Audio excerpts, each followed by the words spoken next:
कौन है इन बेगुनाहों मासूम मौतों का जिम्मेदार? उत्तर प्रदेश के कानपुर में श्रद्धालुओं से भरी हुई ट्रैक्टर ट्रॉली पलट जाने से जिन 26 लोगों की मौत हुई है, वो सरकार के मुंह पर ऐसा तमाचा है जो बताता है कि प्रदेश में प्रशासन किस हद तक बेपरवाह बना हुआ है। महज 3 दिन के भीतर ठीक इसी तरह के 2 हादसों में 37 लोग जान गंवा चुके हैं। लेकिन हैरानी तो यह है कि 4 दिन पहले राजधानी लखनऊ में हुए ऐसे ही हादसों में 10 लोगों की मौत के बाद भी सरकार को होश नहीं आया कि ऐसी ट्रैक्टर ट्रॉली पर लोगों के सफर करने पर न सिर्फ पूरी तरह से रोक लगा देनी चाहिए, बल्कि इसका पूरे सूबे में कड़ाई से पालन भी होना चाहिए। अगर योगी सरकार ने लखनऊ की घटना से कोई सबक लेते हुए उस पर कड़ाई से पालन करने का आदेश दिया होता तो शनिवार को कानपुर में हुआ हादसा शायद होता ही नहीं। लोगों की भक्ति और श्रद्धा अपनी जगह पर है, जिसे मानने और अपनाने से कोई इनकार नहीं करता। लेकिन किसी भी जागरूक सरकार का पहला फर्ज ये बनता है कि वे अपने नियमों के जरिए ये भी ख्याल रखें कि ऐसी किसी भी तरह की यात्रा में जाने वाले श्रद्धालु किसी दुर्घटना का शिकार न हो जाएं। बेशक यूपी के मुख्यमंत्री योगी आदित्यनाथ एक सन्यासी होने के साथ ही धर्म की पताका लहराने वाले किसी महानायक से कम नहीं है, लेकिन सवाल उठता है कि उनकी सरकार का ऐसा कौन सा कानून है जो एक साथ 50-60 लोगों को किसी ट्रैक्टर ट्रॉली में दूर तक यात्रा करने की इजाजत देता है। अगर ऐसा नहीं है तो फिर लखनऊ के हादसे के बाद ऐसे ट्रैक्टर को कानपुर की सड़कों पर जाने और फिर वापस लौटने की इजाजत आखिर किसने और क्यों दी? हम नहीं जानते कि इसके पीछे कुछ नोटों से अपनी जेब गर्म करने का लालच था या फिर कोई राजनीतिक दबाव। लेकिन सही मायने में इन 26 लोगों के मारे जाने का असली गुनाहगार वहां का स्थानीय प्रशासन है। जाहिर है कि योगी सरकार इस दुर्घटना की जांच कराएगी, जो कि एक तरह का आयोवास ही होगा। होना तो ये चाहिए कि इस हादसे की वजह से बनने वाले तमाम अधिकारियों को उनके पद से हटाकर उनके खिलाफ गैर इरादतन हत्या करने की कानूनी कार्रवाई की जाए। दरअसल सिर्फ यूपी में ही नहीं बल्कि कमोबेश हर हिंदी भाषा राज्य में ऐसा हर साल देखने को मिलता है। नवरात्रि के दिनों में हर किसी गरीब भक्त की ये कामना रहती है कि वे उस देवी के दर्शन कर सकें जहां अपने खर्च पर जाना उनके लिए थोड़ा मुश्किल होता है। इसलिए खासकर उत्तर प्रदेश के देहात में रहने वाले लोग सबसे सस्ते साधन यानी ट्रैक्टर ट्राली को ही इसका जरिया बनाते हैं, या फिर उस गांव का कोई नेतानुमा व्यक्ति ये पुण्य कमाने के लिए अपने खर्च पर इनकी सारी यात्रा का इंतजाम कर देता है। ये यात्रा अक्सर जोखिम भरी ही रहती है, क्योंकि आमतौर पर ऐसे ट्रैक्टर चलाने वाले ड्राइवर बेहद लापरवाह होते हैं और इन्हें ये भी नहीं पता होता है कि हर चुंगी नाके पर ये कहते हुए आगे बढ़ जाएंगे कि ये सब देवी दर्शन करने के लिए फला स्थान पर जा रहे हैं। यूपी के मौजूदा हालात को देखते हुए किस पुलिस वाले की ये हिम्मत नहीं है कि वह उनको रोक सके। दरअसल कानपुर के रास्ते से होते हुए इस हादसे में 26 लोगों की मौत के अलावा 2 दर्जन से अधिक लोग घायल हुए हैं। ये सभी लोग नवरात्र के अवसर पर उन्नाव के चंद्रिका देवी मंदिर से दर्शन करके कोरथा गांव लौट रहे थे।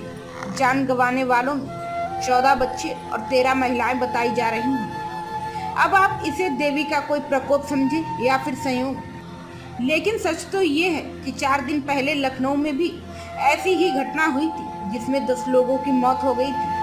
वहां भी ट्रैक्टर ट्रॉली तालाब में गिर गई थी। बताते हैं कि लखनऊ में ट्रैक्टर ट्रॉली से जो हादसा हुआ था उसमें भी लोग चंद्रिका देवी के दर्शन करने ही जा रहे थे। इसी दौरान ट्रैक्टर ट्रॉली तालाब में पलट गई थी। ये घटना इंटौजा के कुमरावा रोड पर गद्दिनपुरवा के पास हुई थी। उस हादसे में भी जान गंवाने वालों के साथ ही 12 लोग भी घायल हुए थे। हालांकि कानपुर देहात की इस घटना को लेकर स्थानीय लोगों ने प्रशासन पर लापरवाही का आरोप लगाया है। उनका कहना है कि अधिकारियों की लापरवाही के कारण एम्बुलेंस देर से पहुंची। अगर एम्बुलेंस सही समय पर पहुंच जाती तो कई लोगों की जान बच सकती थी। नदी में जाके पानी भरा हुआ था। प्रशासन खड़ा था पेट्रोलिंग, अगर चाहता तो बगल में ट्रैक्टर खड़ा था, ट्राली पलट गई थी, पानी में सब ऊपर से दब गए थे, चाहते तो तुरंत ट्रैक्टर से ट्राली पलट जाती, सब लोग बच जाते। प्रशासन देखता रहा, कुछ नहीं किया। जब 2-3 लोग ट्रैक्टर में बैठे लोग बचे लोग गाँव से, अपने गाँव से 2 ट्रैक्टर लेके गए, कम से कम 100 आदमी लेके गए, तब जाके ट्राली पलटवा। और पुलिस प्रशासन वहाँ कोई मदद नहीं कर रही थी। एम्बुलेंस के लिए फोन किया तो एम्बुलेंस भी नहीं आए टाइम पे। हम लोग मोटरसाइकिल से लेके सब लोग आए, जिंदा आदमी थे, लेडीज थे, बच्चे थे, वहाँ कोई नहीं बचाया वाला पहला। क्या लगता है कैसे हुआ था हादसा, कैसे हुआ था? ट्रैक्टर अनियंत्रित होकर पलट गया। नहीं नशे पे नहीं था, वो दर्शन करके सब लोग आ रहे थे।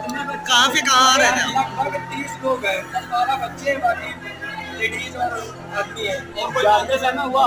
आते समय इसमें प्रशासन और स्वास्थ्य विभाग की घोर लापरवाही, वहाँ के थानेदार हो या कोई हो, कोई नहीं। क्या लगता है प्रशासन की किस तरह लापरवाही है? उन्होंने ही समझो जहाँ ले लेकर चाहते तो 2 मिनट लगता, बगल में ट्रैक्टर खड़ा था, सिंधी साहब चाहते मुश्किल तो 100 मीटर नहीं, ट्रैक्टर से डाली पलट जाती हो।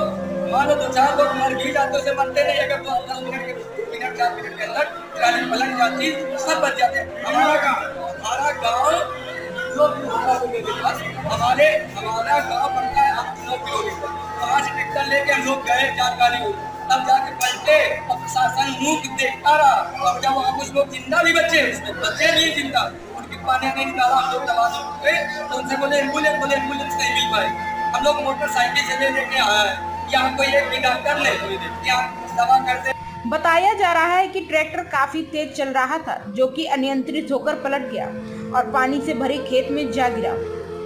माना जा रहा है कि कुछ बच्चों की मौत ट्रैक्टर के नीचे दबकर दम घुटने के कारण भी हुई है। साल 1983 में एक हिंदी फिल्म आई थी, नाम था हादसा। उसका एक मशहूर गीत था, हाँ ये बम्बई शहर हादसों का शहर है, यहाँ जिंदगी हादसों का सफर है, यहाँ रोज रोज हर मोड़ पे होता कोई ना कोई हादसा। अब वही गीत यूपी की सड़कों पर भी पूरी तरह से फिट बैठता है, इसलिए कि इस सूबे में वाहन चालकों का यातायात नियमों से दूर दूर तक कोई नाता नहीं है। जानकार कहते हैं कि यही नहीं, पूरे प्रदेश में अधिकांश दुर्घटना होने वाले स्थानों पर स्थानीय प्रशासन संकेत बोर्ड तक लगाना भी मुनासिब नहीं समझता। अब ऐसे में हादसों के लिए आखिर किसे गुनहगार ठहराया जाए?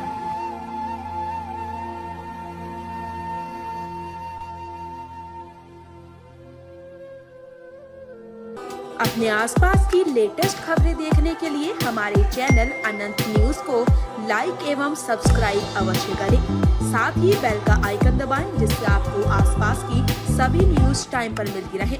और हमारे अनंत न्यूज पर अपना कुछ भी ऐड या जानकारी देने के लिए हमसे संपर्क करें।